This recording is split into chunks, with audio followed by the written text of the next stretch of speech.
Welcome to today's Explainer. We are diving straight into what I like to call a masterclass in retail rhythms. Today, we're unpacking a really fascinating rapid-fire Q&A between a store manager named Anna and a standout sales associate named Leo. Now, on the surface, this might just seem like a quick chat between colleagues, but if we look a little closer, Leo's answers actually provide a brilliant blueprint for customer service, energy management, and bringing true authenticity to the workplace. So let's break down exactly what makes his approach so incredibly effective. Before we even look at the how, we really need to look at the why. Anna asks Leo about his absolute favorite part of interacting with customers, and his answer is basically the North Star of this entire explainer, that magical moment of perfect customer satisfaction. Literally everything Leo does, from the moment he wakes up to the moment he clocks out, is engineered to create this one specific, joyful reaction. Okay, moving right along into Section 1, the retail mindset. This is all about what actually drives a really great sales associate. To get to the root of this mindset, Anna kicks things off with a pretty fundamental question. She wants to know his origin story, basically. What was that initial spark that got him into the industry? And his answer is just so telling. For Leo, retail isn't just about, swiping credit cards or hitting some arbitrary sales quota. It's the genuine thrill of helping someone out. Notice the language he uses here. He gets a kick out of it. It's like a giant puzzle for him, trying to match the right person with the exact perfect outfit. So the big takeaway here is that his entire playbook is built on this rock-solid foundation of service. Let's be real. If your baseline motivation is purely transactional, customers are going to smell that from a mile away. But when your baseline is a genuine desire to solve a problem, that authenticity completely shines through and just sets the perfect stage for a great experience. All right, let's shift gears to Section 2, Mastering the Daily Routine. This is all about setting up for success long before those doors even open. Structure is absolutely everything. Here, Anna prompts Leo to walk us through the chronological start of his shift to see exactly how he sets the tone for his entire day. Just listen to the systematic way he approaches this. He doesn't just roll out of bed, rush in, and wing it. He's got a very specific, deliberate sequence to get himself ready for the customer.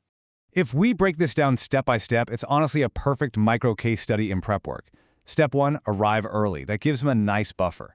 Step 2, check the floor layout. This means he has total spatial mastery of his environment, so when a customer asks where something is, boom, no hesitation. And only after those prep steps does he execute Step 3, deploying that big, welcoming smile. That smile is the direct result of feeling completely prepared. Which brings us perfectly into Section 3, the secret to sales. We're looking at authenticity and curiosity right out there on the floor. To figure out his secret sauce, Anna digs into his personal life a bit. She's hunting for that unique flavor that makes Leo stand out from literally every other sales associate a customer might run into that day. I absolutely love this answer. Leo is a massive comic book nerd, and he actually sneaks superhero references into his clothing recommendations. He isn't just reading off some rigid corporate script, he's bringing his true personality into the job. And the real magic here? It goes way beyond just retail. Whether you're in a corporate office or working freelance, we can all learn from this. Sneaking your own personal passions into your day-to-day tasks is a total game changer for staying engaged. It turns a boring, routine interaction into a real, authentic connection. The customer might not even catch the superhero reference, but they will absolutely feel his enthusiasm. Next up, Anna asks for his ultimate piece of advice for the newbies. If he had to distill all his experience into one single tip for someone's very first day on the floor, what would it be? His answer is pure gold. Ask questions. The crucial point here is that Leo doesn't talk at the customers, he talks with them. It's so tempting in sales to just start pitching products right away, but Leo completely flips the script. This really hits the nail on the head regarding his whole communication philosophy. By just asking a simple question, he inherently recognizes that every single person walking through those doors is completely different. It acts as a super low-pressure entry point that naturally opens up a much broader, meaningful conversation. I mean, you can't match someone with the perfect outfit if you don't even ask where they're going, right? Let's dive into our final piece, Section 4, Stamina and Unwinding. We're looking at energy management and work-life boundaries. Because let's be real. Keeping up that big smile and all that genuine curiosity for an entire shift, that takes serious stamina. So Anna asks him straight up, what's your secret for keeping that energy high when the hours start dragging? Music. By leveraging a personalized playlist, Leo actively manages his own vibe. He isn't sitting around waiting for the store environment to inspire him, he's literally curating his internal state with his favorite tracks so he stays upbeat and ready for the next person who walks in. Now, fun fact, Anna actually opened their rapid-fire chat with this question, but it fits perfectly right here as the conclusion to his daily cycle. She wants to know how he shuts it all down. Oh, it's cooking, specifically trying out new pasta recipes. Notice how Leo creates this really distinct, hard boundary at the end of his day. He intentionally shifts his focus from all that intense, outward-facing social energy straight into something tangible, creative, and just flat-out fun at home. It just goes to show that true workplace stamina isn't just about grinding harder during the day. You've got to have a healthy, engaging boundary at night.